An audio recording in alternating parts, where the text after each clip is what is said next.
Before we dive into this episode, I just want to let you know if you want to get access to episodes before anybody else, head on over to patreon.com/concerts that made us. And as a bonus, you'll get access to videos of some of the episodes and a host of other benefits. We've also teamed up with Band Builder Academy to offer you 10% off their membership. Details of both can be found in the show notes below.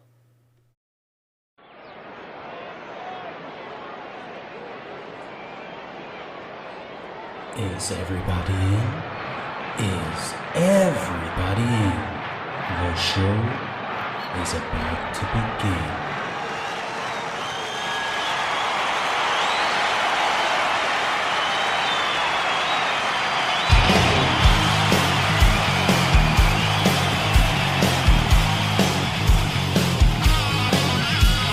Welcome to the podcast, Concerts That Made Us.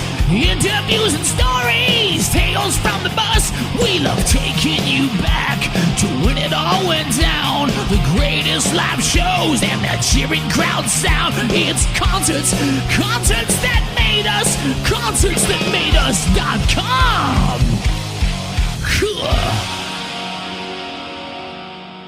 Hi, this is Evert Snyman, and you're listening to the Concerts That Made Us.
Evert Snyman, you're very welcome to Concerts That Made Us. Thank you very much for having me, Brian. I've been looking forward to this one now. I'm excited to chat about All Killer Filler. You released it on the 28th of July. It's a cover album. It's not something you see musicians put out all the time these days. Can you walk us through where the idea came from? The thing is, I've always been, for every album that I always record a cover just for fun. Because I like to have like B-sides and stuff. I mean, I'm almost 40 years old. I still come from the days when you had like singles and they would be like extra B-sides and stuff. So I didn't like in that vein. Then eventually I've made a couple of albums. So I had like about 3 or 4 covers already. And I thought like, well, why not? Why not just make a cover album? And like also I've been working on a new album that I want to put out next year, but it's not ready yet. So I thought, what can I do quickly just to put something out this year? So because you're always trying to keep visibility and all that stuff. And then I just went back to all the stuff that I loved, and I was like just trying to choose all the right songs, and then yeah, that's basically how it came along. Right, right. And how did you approach the song selection? I'd imagine there's probably hundreds of tracks you'd like to have included. What defined what songs made it?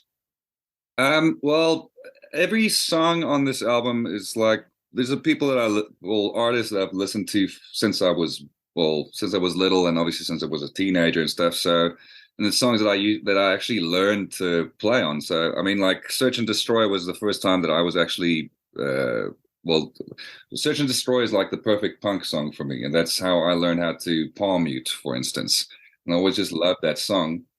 Pina Colada. I mean, everyone loves Pina Colada. I like a lot of I can say like corny stuff. I actually wish that I'd cover some Billy Joel, but obviously I'm not as good at piano as he is. I want to do a couple of those. I mean, when I was checking out all the songs, I was like, shit, I should have covered this or I should have covered that. So narrowing it down, because I mean, there's 12 tracks in the album, but I think I had like something like 15 or 16 extra songs that I never finished or just I ran out of time. Hmm. Yeah, I get you. I get you. And these songs are known and loved by millions. How did you go about putting your own touch on them? Were you apprehensive about changing them a bit too much? It all depends. Like the ones, like for instance, like the Blur one, the Blur cover, and the Search and Destroy and Zero. Those are the three songs that I like kept it more to original because I just thought I can make this shit heavier.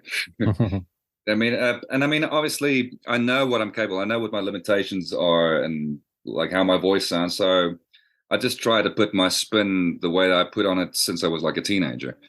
Like for instance, like Zero, I've always loved melancholy and infant sadness because that's what introduced me to tuning my guitar like half a step down, which is like a clever way of making people think that you've got a much better range that you actually have.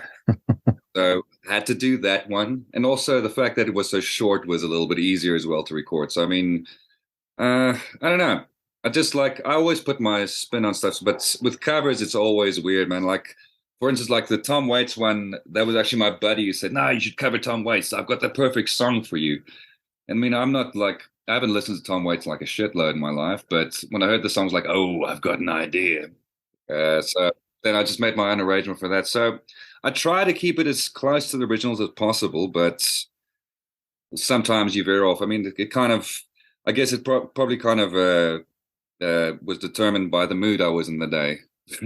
Right. And probably a bit of a silly question, but what are the limitations to doing a cover album compared to an original album?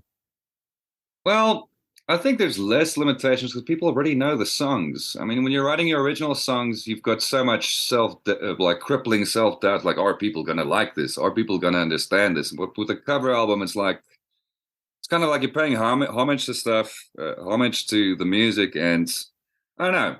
I don't really think like that. I mean, I've got a firm belief that if you expect anything from music, you expect way too much. You got to do it because you enjoy it. So I always try kind of do that approach with. I mean, I never thought I'd make a solo album in the first place with the last three, and I always wanted to do that, but it was always too, you feel kind of self conscious putting your name on it because if you make a mistake or it sounds like shit, it's your fault. But you can't hide behind a band or whatever. Yeah, yeah.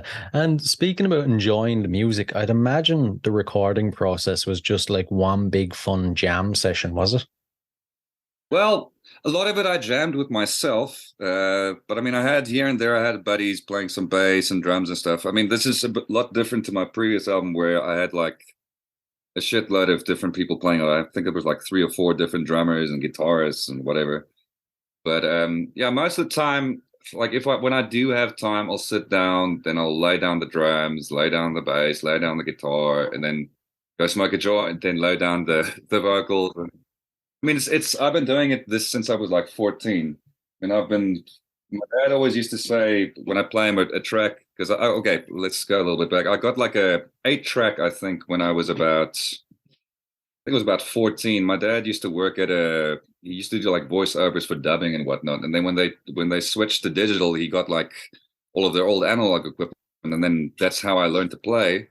Well, that's how I learned to record. And I'd play him stuff and be like, oh, is someone else playing this? Or are you just playing with yourself? I'm like, no, I'm playing with myself. So that was like a joke that I've been holding on to for a couple of, since the beginning, I guess. Right, right. And the artists you covered on the album, what is it about them that speaks to you? I think it's the songs and the songwriting is what I've, and I mean, obviously I chose these songs because they influenced me greatly. Like, for instance, like Graham Coxon is one of my favorite guitarists of all time. Uh, Iggy Pop is one of my favorite frontmen of all time because he can't sing for shit, but doesn't matter. You know what I mean? The songs are great. If the song is good, I mean, I think it's got a lot to do with the conviction that they give off with the songs. Like all of those songs make me feel something, and I mean, ultimately, that's why you make music, is to feel something, you know. And speaking of feeling stuff, obviously you didn't write the song, so you don't have a message, but what do you hope fans and listeners get from the album? Well, if they like it, they like it, and if they don't like it, then that's also all right. As long as I like it. I mean that sounds kind of weird because I think a lot of people get stuck in the thing. Oh, like like Metallica, they've been making. I mean, all hats off to them. They're like a powerhouse and stuff, but they've been making kind of the same album for the past 40 years, you know? And with me, with doing a cover album, that's like the riskiest thing I've ever, because people are like, oh shit, you've run out of ideas. But for me, it's like, I always like to do things that scare the shit out of me, because that's the only way that you kind of grow as a musician or as a person, I think, probably in general. You got to do things that challenge you. I mean, if you've already set your path and you know exactly what's going to happen, and it's kind of like the reason why we don't like spoilers if you got spoilers of a movie. If someone tells you what happened in the movie, then why the hell would you want to go watch it? You already know what's going to happen. You know, it's exciting not to know what's going to come, what's coming. You know, that's kind of part of the beauty of life, I think. Definitely, definitely. I like that answer. It's I have a personal mantra myself when it comes to life or work. If it scares the crap out of you, don't question it, just do it. And the thing is, like, even with the albums with the albums that are original stuff, I write what I know and what I like. I don't really give a shit who else likes it or not. I mean, as long as I like it, because I mean, if you like something, I think that energy will always carry across to the audience because it's much easier to give conviction. I mean, if I can't have conviction with something if I'm trying to write something that I think people will like. You know what I mean? Yeah, true, true. It doesn't have the same sense of soul from you, I suppose. And at this stage, so we'll dive into your early influences to give the listeners a sense of where you come from. So if you can you remember your earliest musical memory? That would probably be my dad playing piano. I saw him playing piano from a very early age. Like my dad's side of the piano was my dad's side of the piano. My dad's side of the family was very musical. Like my sister also plays piano, and my uncle played violin and stuff. I mean, they were all classically trained. Me not. I was like kind of a late bloomer. I mean, I went for piano lessons and stuff, but it bored the living shit out of me. It was kind of like, oh, you have to do this because we all play piano. And then when I started joining bands and playing bands, it gave me a sense of purpose. I was like a very quiet, withdrawn kind of child. So I think it helped me to climb out of my shell a lot. Because I mean, I'm the kind of person, I'm an introvert that's portraying an extrovert, but I'm very introverted. But I mean, with earlier influences, definitely Beatles, a lot of Billy Joel, ABBA, Creedence Clearwater Revival, Deep Purple, like a lot of the 70s stuff. I don't know, anything that I would dig. You know, I just don't like the Eagles. Right, right. Have to ask, what's wrong with them? I don't know, man. I think I just never got into it, man. One of my friends, Johnny Holiday from Rough Magic, he always said that the only reason why the Eagles are or one of the best-selling bands of all times, because everyone was everyone kept on trying to find the album that had Hotel California on it. They just kept buying albums trying to find that track. I mean, this was before you had Spotify and all those jazz. You had to actually, I think it was just negligence from the fans or people trying to find the bloody song, the album. I don't know. It doesn't speak to me. But I mean, if it speaks to anyone else, I mean, I'm not the kind of person who trashes everyone or whatnot. Different strokes for different folks. That's probably a quicker answer for that one. Exactly. But I do think Johnny may have a point with that about finding that track. And, during your teenage years then, what type of music were you exposed to by friends? And how do you think it molded you into the musician you are today? Well, the kind of music, I mean, I grew up in the new metal era. I mean, I was in 10th. I don't know what you guys call it. Like matric is what we call it here what we used to call it here, like 12th grade. It's like core and all that kind of stuff. But I always liked the music that no one else liked. I don't know. I don't know, maybe it's like a fucked up thing about me that I always want to go against the grain, but I would always go for music that no one else liked, because I thought I saw a lot more in it than me. Because I mean, I felt more like an outcast, so I'd rather choose music that made me feel something rather than going with the herd.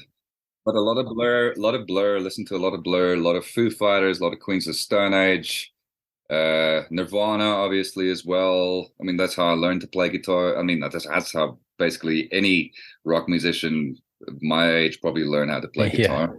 Yeah. Akua Shaker, Supergrass, a lot of British bands, actually, funnily enough, as well. Really? Yeah, and I love Supergrass. And I mean, that was like the saddest thing for me was when Supergrass broke up. It was like, God damn it, I'm never going to see them live. That's why I'm so glad that Pixies actually reformed. Like, that's probably my favorite rock band of all time, is probably the Pixies. Like, listening to the Pixies, none of the elements that are in the Pixies, like, none of it really are things that I like particularly, but for some reason, when it's all put together, it's like heaven for me. Yeah, I completely understand. I actually saw them in concert myself. My first ever concert, and they were supporting the Chili Peppers. But oh man, I was just there for the Pixies. Yeah, no, I would also be there for the Pixies, rather. But like Chili Peppers, I liked, like, for instance, my favorite Chili Pepper album is One Hot Minute, and that's an album that the band hates. I mean, I think John Frusciante refused to play any of those songs, and there's some really good bloody songs in the album. I mean, Warped, Coffee Shop, My Friends. I mean, those are classics, Tearjerker, they wrote for Cobain. Yeah. Nice segue now. Speaking of concerts, what concerts that you've attended would you say have made you? Well, I think we don't get a lot of internationals. Like I've said now before, like a lot of the stuff that I dig is not really stuff that's always popular in our country. But I mean, I remember watching Lenny Kravitz when he was here. I think that was around 98, 99 there. That totally blew my mind. I just loved the precision of doing it. I mean, also, I think Lenny Kravitz and Beck as well, they inspired me a lot to actually want to become a multi-instrumentalist, because I thought, well, fuck, if they can do it by themselves, hopefully I'll have a long life and I'll be able to do that one day. But I would have to say that the best concert I ever saw was probably Pixies. That was when they were here. I think it was I can't even remember. I think it was 2016 to 17, around there. And it blew my mind, man. Like, I don't know if you know rock music, the song Rock Music. I think it's the second track off Bossa Nova. I could never figure out what the hell he was singing. And then when I was like 2 meters away from him, watching the concert, I mean, everyone else is dancing around me. I'm just standing there sucking in. And I just hear him mouthing, your mouth is a mile away. I was like, shit, now I finally know. Because the lyrics weren't in the booklet or in the lyric sheet. So, I mean, that was just mind-blowing. And also the fact that they never talked. I mean, it says, no, they did talk. They said, hey. I'm like, okay, you're definitely not a fan if you don't know that hey is the part of, it's the intro of hey, Yeah. But Frank Black in particular, I'm a huge fan of Frank Black. He's one of the best. Well, I love his voice, and he doesn't have a particularly good voice, but the way that he sings, it's not it's not how he sounds, it's the way that he sings. Yeah, yeah, completely agree. Completely agree. And you mentioned being a multi-instrumentalist. I'm intrigued by this now. What makes someone become a multi-instrumentalist? Is it a kind of a curiosity or a boredom that makes you move on to other instruments?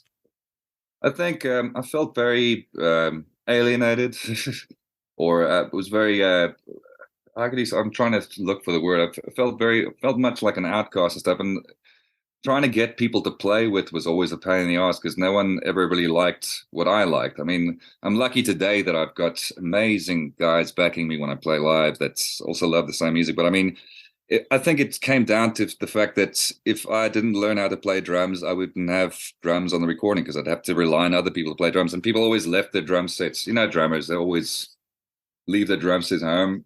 Then I just taught myself. I mean, I had piano lessons, like I said before, when I was about 8 to 10. Left that, so I retained where all the notes were, and I've always been singing. I've been singing since I was 4 years old. I did like I Stetwitz and shit. Got like gold certificates. I never knew at the time why. Everyone's always like, "No, when you sing, it's so amazing." I'm like, I'm so bloody shy. I can't handle this shit. So did that. I started playing bass. Because I think when I just got into high school, the seniors played a show, and I saw this band. I was like, this is so shit. I can do this so much better. That's now the arrogant part of me. And then we were like, cool, we're going to start a band, but no one wanted to play bass. So then I thought, well, fuck it, I'll start playing bass. And then from there, I got a little bit bored. I thought, like, well, it only has 4 strings. Then I started playing guitar, then drums at the same time, but a harmonica, and then eventually I got back to piano. I mean, I run out of ideas. When I start running out of ideas on guitar, then I'll write on piano. When I run out of ideas on guitar and piano, then I'll just start with the drums. Like a lot of my songs are built from the drums. Drums are like the most important thing from earth. I love drums, and I always try to find good drummers who are better than me. Yeah, they're like the cornerstone of any song, really. I mean, if you think about it, I think Dave Grohl also said this: if you've got an average band with a great drummer, you've got a great band. If you've got a great band with an average drummer, you've got an average band. The drums is everything, man. Like, I mean, if we all had Jello skeletons, we wouldn't be able to walk around. You know what I mean? Yeah. Yeah, exactly. And I'm sure there's listeners out there wondering, is there an instrument that you just feel at home with? And then is there an instrument that when you have to play it, it's like, oh man, this just feels like work? I don't know. I kind of I've been practicing and playing for a very long time. So I mean, I think the only one that I start getting rusty on is drums, because that's very much like you're using your whole body with that. So I haven't played drums for 2 weeks and I get a bit rusty, but I'm actually pretty comfortable in everything. I mean, I probably drive my band to insanity. I mean, especially with the albums that I record everything myself. I'm like, no, fuck, you don't play it like that. It's like this, it's like that. And then I'm always feeling terrible because I'm like, shit, I want them to be invested. I want them to be happy. And I mean, obviously they're there for a reason because they believe in what I'm doing. But I don't know. I'm pretty comfortable. Where I'm the most comfortable is when I'm performing. I mean, I I was like, I had like general anxiety disorder. I got diagnosed with that about 2019. And I had like a panic attack for about 3 months. It like basically felt like someone was crushing my heart. Oh, man.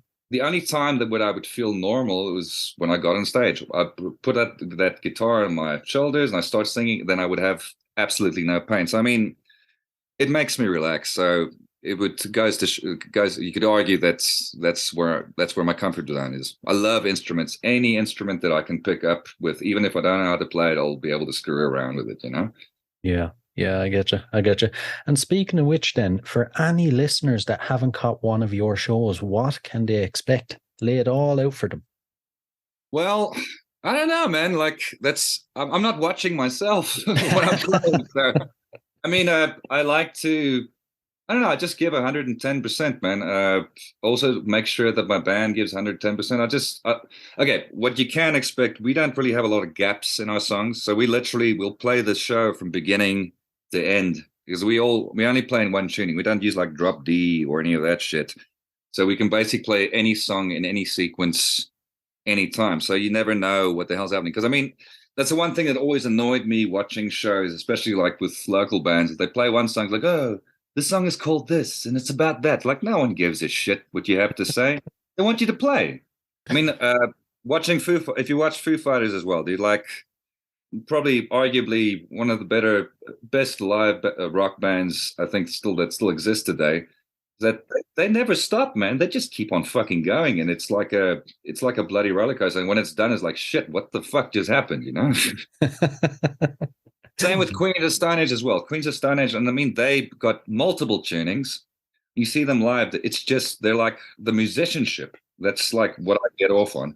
I don't really care about the accolades and stuff, all that kind of jazz. I just really love playing a song properly and with passion and with all my buddies. And listen, I mean, that's the only reason why I keep on doing it. I mean, it's not like I make millions and millions of rands or dollars or yens or whatever the hell the fucking currency is.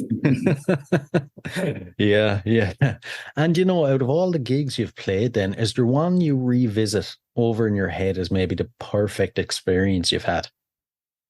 I would say those would be more of the shows that were empty. Those are the shows that I remember, because those are the ones that make me appreciate it when I do have a show that's fully packed. I mean, you won't know, you won't be able to compare. You won't be able to be happy if you won't be able to experience complete bliss or happiness if you haven't had like total fucking devastation in your life. So that's the only way that you can equate it. So I'm just grateful every time I can just put a guitar on my shoulders and be able to play and sing. I mean, that's I think that's, I would argue that that's what I think my purpose is. I mean, when I was 4 years old, I kept saying to my parents, "Ek soek 'n doel, ek soek 'n doel." This is now in Afrikaans, and they couldn't figure out what the hell is a duel. Then they went to like every bloody toy store that they could find. And then one day, got to this toy store and I saw this little red guitar. It's like, yeah, that's my duel. And rough translation, a duel in Afrikaans means a purpose. Oh. So that's kind of weird. I don't know how the hell that shit worked out, but been doing it ever since. Jeez, man. And, you know, that has to be one of the most interesting answers I've got for that question now. Normally it's like, oh, at the time we played to thousands of people and it went perfectly. But considering that's what you consider a good experience, what's the worst experience you've had and how did you deal with it?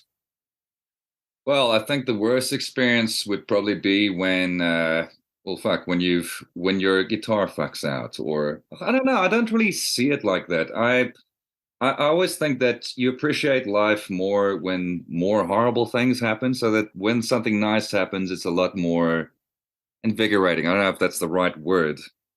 I mean, you've got to be. I mean, the most important thing that I've learned in the past lifetime is that you have to be grateful for the things that you do have. Because I mean, like sorry, this is a hard one to answer. I mean, you can't. Jesus, I'm trying to think of the words here, man. I don't know.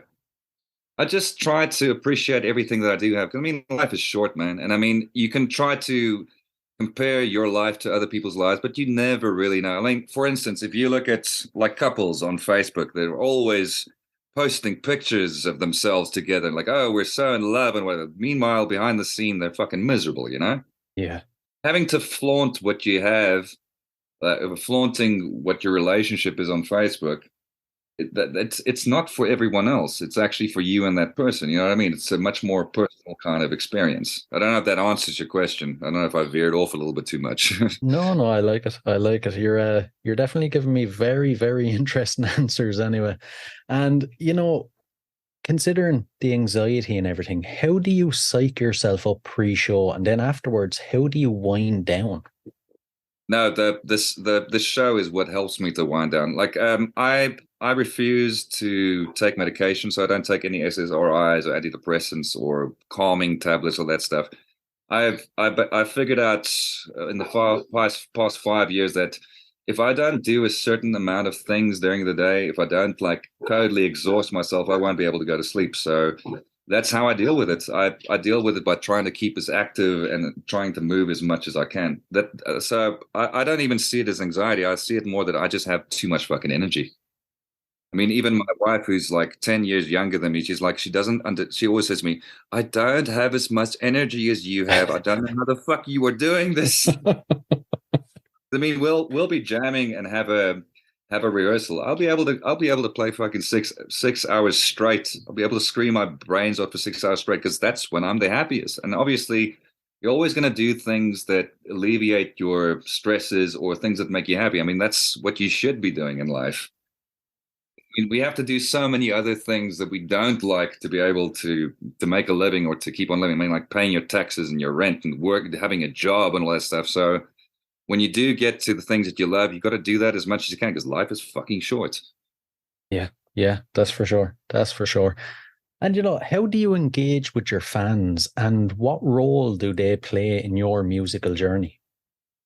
Well, if when I have to compare that, well, if I have to use a show as an example, like I'll look at the one motherfucker who's not moving and I will stare at him until he's moving. I'll jump off the stage, roll around the ground, and I'll fucking dance in front of that motherfucker until he fucking moves or until I piss him off. It's only shit when you have no reaction. A bad reaction is better than no reaction. Mm. I don't know if that makes any sense. But I mean, like, I always do appreciate it when people are like, we really dig this or whatever. But I mean, like, ultimately, like I said to you, like everything I write and play, I do it for myself. I did. If I'm not getting off on it, I don't think anyone else will. Yeah, I get you. And when it comes to the band, then how do you deal with disagreements or anything like that within the band? Nah, my band are like brothers, man. The thing with my band is that I think as well, I write the majority of it or all of it, and most of the time I'm tracking everything. I mean, it also depends on who's available. I mean, they always said that about Paul McCartney. Like, I think it was Denny Lane or whatever who played with him in Wings. He was like, if you're recording with Paul McCartney and it takes you more than 3 or 4 or 5 takes, then he's just gonna do it himself. I mean, it comes back to the same thing. Why I learned all the instruments, because I always had to wait for people, and I've got this. I'm not a very patient person when it comes to that kind of stuff. I just want to get the shit out. Just want to make the music as quick as possible. I feel that you get people who spend years and years making an album, and then eventually it's so fucking watered down. And I mean, even like the way when I record bands, because I also run in studios, like I try to make people as comfortable as possible. I try to capture it as quickly as possible, because you're not gonna. Once you're past the third take, you're not getting an honest performance anymore, because then it starts becoming a play. You understand what I mean? Yeah. I want to try and catch that raw emotion. Yeah, that makes a lot of sense, actually. The quicker, the sooner you can get it, the closer to the rawness it is. Yeah. But I think with disagreements, if they don't like it, then they leave, and that's also okay.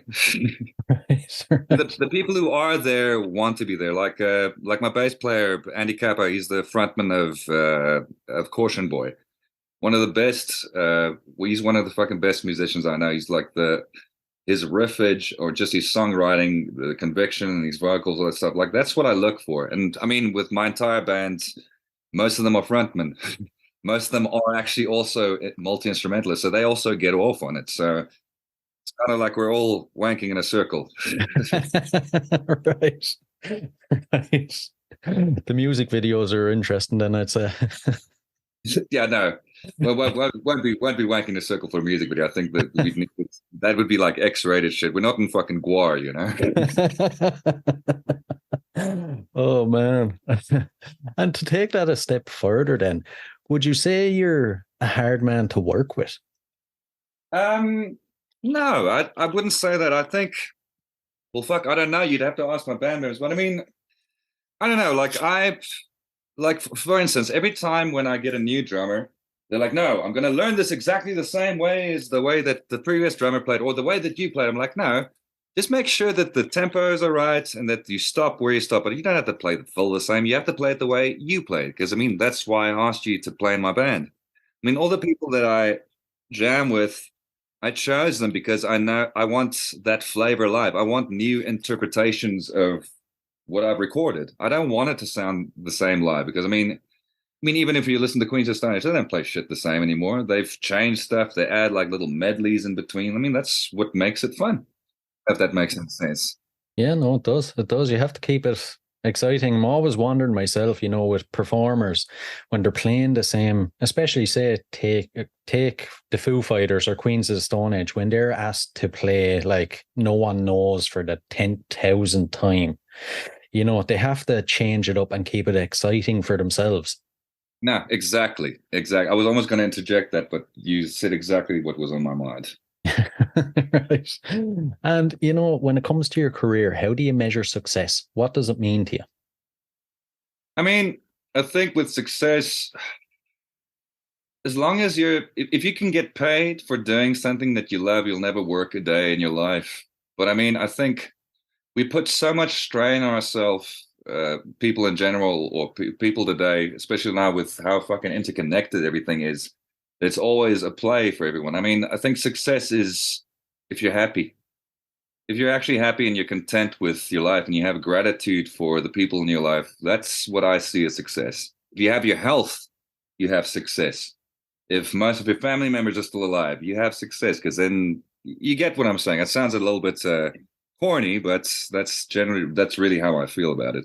I mean, there's never a guarantee with music. There's never a guarantee that people are going to like it or that you're going to make money out of it.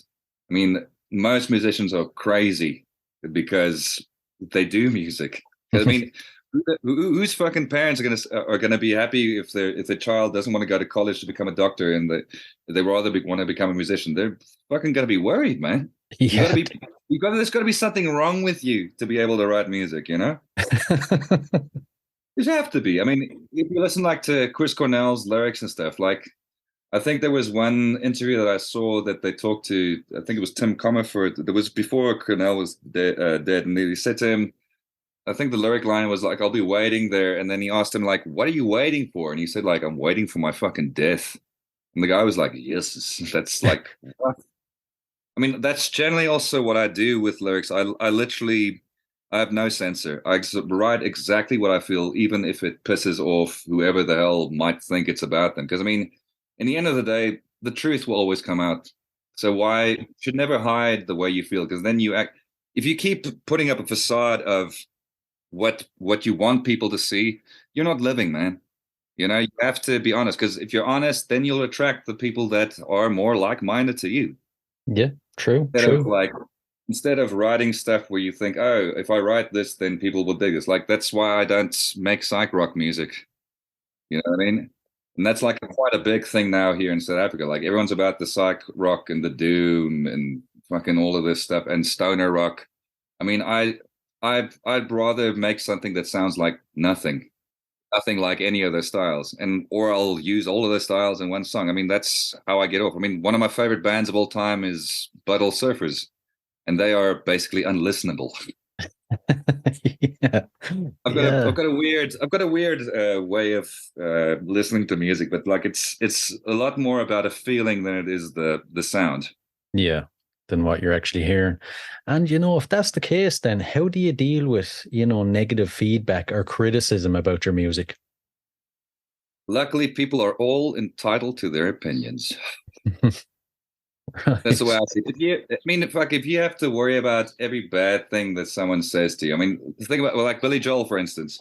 He only made it with his fifth album. His first album was a total fuck up because they screwed up the mastering thing, and then the pitch went up, so he sounded like a chipmunk. He was the laughing stock of that of the record label or the whole country, and then he literally just started touring with that screwed up album. Because I mean, that's back in the day. You've already printed those vinyls, so you can't like call them back and fix them or whatnot. And then by the time he I think it was with Turnstiles, he just decided, screw you guys, I'm not doing it the way that you want it. I'm not using the musicians that you want me to use. He got all his own guys. And then all of a sudden his shit started skyrocketing. That's when Piano Man started coming out. I think it was actually what was that song? Damn it. Captain Jack. Captain Jack was like the song that put him on the map. And no one thought that would be the song that people would like, But you got to stay true to yourself. I mean, even if you never get anywhere, at least if you don't fucking lie to yourself, because living a lie is much worse. I mean, if I had to make music that was incredibly popular and I'm making millions of dollars at every show and I've got fucking yachts and mansions and shit, it would feel quite empty because I know I'd be fucking lying to everyone. Yeah, yeah. And is there any milestones or anything left on your bucket list at this stage in your career that you want to achieve? Oh, I'd love to go overseas. I'd love to play overseas, and I don't know. I've got a shitload of ideas, man. Like I want to make like a techno album, for instance. Or like Really? a totally like, but like I don't know if you've heard of a band called Tobacco. No, actually. Amazing, amazing. It's a guy who literally he only uses synthesizers, drum machines, and his vocals is always on the vocoder. It's like the filthiest electronic music you've ever heard. Like I'd like to make something like that. I'd love to make like a folk album. I'd love to make like an R&B album. Because I mean that's you can make, like I said, you can make the same album over and over, or you can make something totally different. I mean, the same thing happened with when Like Clockwork came out from Queens. Everyone was like, oh shit, Mark Lanigan's on it. Fucking everyone who was on Songs for Deaf is on it. Oh, we got a new Songs for Deaf. And when it came out, people were like, what the fuck is this? And I thought it was brilliant because it didn't sound anything like they did before. Even now with Villains, people are like, yo, no, Villains is so shit because it's so thin. It's so that's like, yeah, but it's different. You actually have the like you got to get another Queens of the Stone Age album. Why the hell are you complaining? Yeah. And before we dive into the last couple of questions, then, future plans. What can you tell us? Lay it all out first. Yeah, well, at the moment, I'm starting to. I've got a new drummer now, and I've got a keyboard player. Finally, also play the guitar. So we're going to start rehearsals now. I try not to. I try not to gig too much in the winter down here because I've got like severe nerve damage from shingles that I caught too late. So the cold doesn't work well for that. So I try to avoid gigging in the winter. But we'll probably. I'm thinking about recording like an EP with like the new lineup, and I want to release a new album that I've been working on for a while now. Next year, we'll hopefully start gigging here by September, and then maybe in like the next 2 years, we want to try and get overseas. I mean, you gotta get a lot of capital and a lot of backing and a lot of visas and all that shit. But that's basically what I'm trying to work out. But I mean, in the meantime, I'm just probably going to write a lot more songs. Right, right. And when it comes to shows, can we expect any of the songs off All Killer Filler? We have been doing the Tom Waits cover and the and Search and Destroy. We have been doing live. I'd love to do all of them live. So I mean, it also depends on cool. We've played this enough. Let's do the next one. I mean, shit. When I asked my new drummer to join my band, I was like, cool. So here's a set list. He's like, fuck, dude, it's like 30 songs. I'm like, yeah, we can't play the same shit at every show. It's got to be different. Every show has got to be different. I mean, that's why you're a musician, is to know as much music as you can and to play as much stuff as you can. I mean, it's also from that, if you've got a really good set and everyone knows all the music, then that's also where that other thing comes to play, where people start adding their own flavor and you start playing stuff differently. And then it becomes exciting. Then it becomes something that's bigger than you. Yeah. Yeah. Exactly. And we'll dive into the last few. So these are a couple of random ones, but I'm intrigued to see what answers you come up with. If you could see any performer from history in concert for one night only, who would it be? Probably Billy Joel. Really? Probably Billy Joel. But I still have I mean, he even sounds good today, and he's like in his 70s. He still sounds young. It blows my mind. He's only, I think his residency at Madison Square Garden is only ending now in January next year. He's been playing Madison Square Garden for 10 fucking years, man. He's got a plane, and he lives in Manhattan, so he gets on a chopper from his mansion, then they land at the concert, and then he plays, and then he goes home. Not a bad day's work, huh? I mean, I wouldn't say that I would want to see the Beatles, because the earlier Beatles stuff didn't really resonate with me as much as like the later stuff, like White Album and Sgt. Pepper's and Abbey Road and Let It Be and that kind of stuff. I would have loved to have seen like the rooftop performance. Like that would have been great. But yeah, definitely Billy Joel, man. Billy Joel he's like the best. I think he's the best songwriter of all time. Makes sense. The next one now, this is a bit odd, right? If you had to spend 24 hours locked inside a room with any musician from history, who would it be? Yo. I'm trying to think now, man. Any musician at all? Like that's also the other thing is like it would have to be someone who's not my idol because I'm way too like I don't want to be disappointed. That's I would say fuck. I'm trying to think now. Probably Beck or Billy Joel or I mean it's a I wouldn't be able to choose one, man. I've got too many other influences. Yeah, yeah, I get Yeah. Paul McCartney, yes, Paul McCartney. That's who I want to spend that time because he's a nice old man. He wouldn't fuck with me. you. You see, I often think that myself, but I wouldn't want to be disappointed if he's not how he seems or not like what you think he would be. Yeah, I know. But I mean, if you look at Paul McCartney's career, he never gave a shit when everyone thought. Like a lot of people always like me growing up. I always thought like he was the commercial Beatle, and everyone like loved his stuff because of the Frog song, and he did like all of these like happy kind of shit. But like some of the shit that he made right after the Beatles, people hated him, man. They hated the music he did. They were always trashing him in the press and stuff, and he just loved to jam. I mean, if it wasn't for Paul McCartney, we wouldn't have had as many Beatles albums and songs that we did. He was like the guy who slave drove them to make all of that shit, you know? Yeah, he was pushing them along. Yeah. And he just loves music. I mean, I think I saw an interview with him lately or recently where he said all he ever wanted to be was to be known for his songs and being a good songwriter. And see, I mean, like that's probably what I want as well. I just want to be known as a songwriter. I don't really give a shit. People think I'm amazing. Oh, he plays all the instruments. Oh, he can scream. Oh, he's got a range. It's like the songs are what live on. You know what I mean? Yeah. Yeah, exactly. No one can, because that's the only thing that's going to be left when like we're all fucking dust. We'll hopefully still have the recordings, except if when AI takes over and fucking melts us all for fuel. You know? Yeah. Yeah. Bring on the Terminator, huh? And the final one. So, what song would appear on the soundtrack to your life? Oh God, that's a hard one. Trying to think. Jesus, that's a hard one to think about. Trying to think now. I don't know. I wouldn't be able to answer that because I haven't lived my entire life yet. So it's I don't know. That's a hard one to answer. I mean, I could just say a random fucking song now, but I don't know. Probably something by Billy Joel. Never would have guessed. Yeah, sorry about that. Like, it's a running joke, man. I mean, Johnny Holiday got me into The Boys, that show, because you got to watch the show. They got a lot of Billy Joel, and I was like, oh fuck, I'm gonna watch it, man. Oh man, listen, I'm blown away after like I think 140 episodes or something. This has been the most interesting interview I've ever done. Thanks a million. Thank you very much. I'm glad that my eccentricity could bring joy to someone.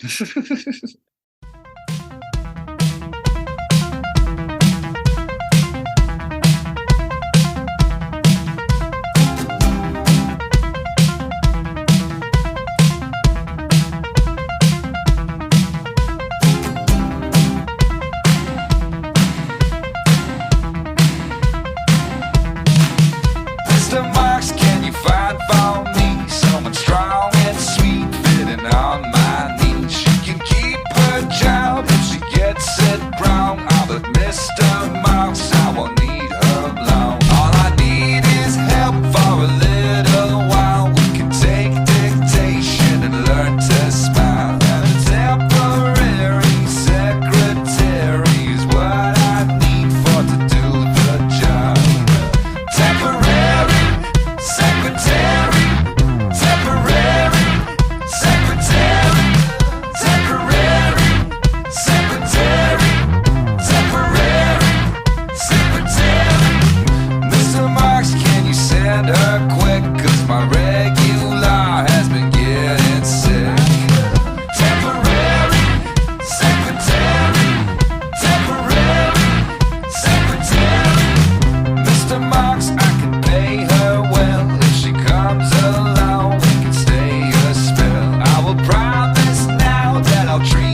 I was tired of my lady.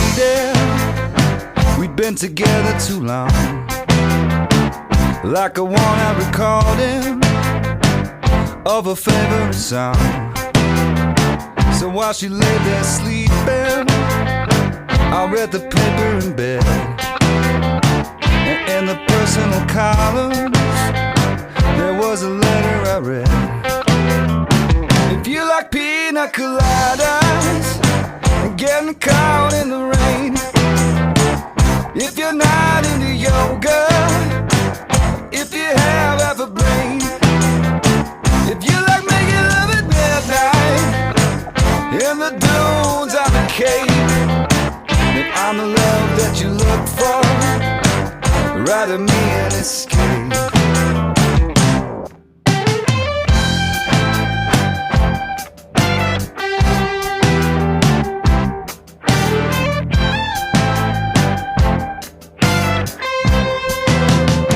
I didn't think about my lady. I know this sounds kinda mean, but me and my old lady had fallen into the same old dumb routine. So I wrote to the paper, took out a personal ad. And though I'm nobody's poet, I thought it wasn't half bad. Yes, I like pina coladas and getting caught in the rain. I'm not much into health food, I'm into champagne. I got to meet you by tomorrow noon and cut through all this red tape at a bar called O'Malley's, where we'll plan our escape.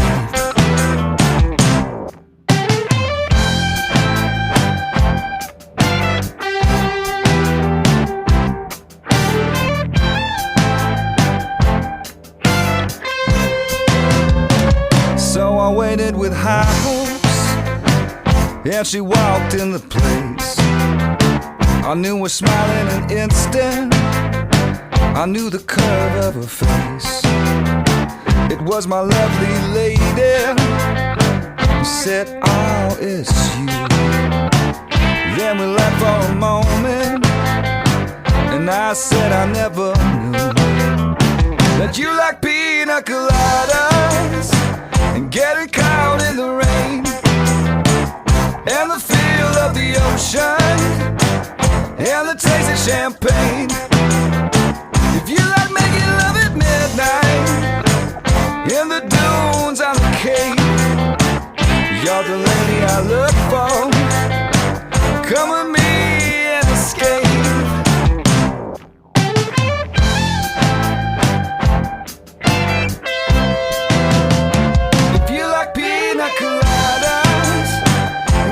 Caught in the rain, if you're not into yoga, if you have half a brain, if you like making love at midnight in the dunes of the cave, then I'm the love that you look for. Rather me an escape. Yes, I like pina coladas and getting caught in the rain. I'm not much into health food, I'm into champagne. I got to meet you by tomorrow noon and cut through all this red tape at a bar called O'Malley's, where we'll plan our escape. Hey guys, I really hope you enjoyed this episode. If you did, please rate and review us on iTunes and Spotify. And if you're interested in signing up to Band Builder Academy, use the link in the show notes below and enter the code CONCERTS and you'll receive 10% off. So, until next time, keep rocking.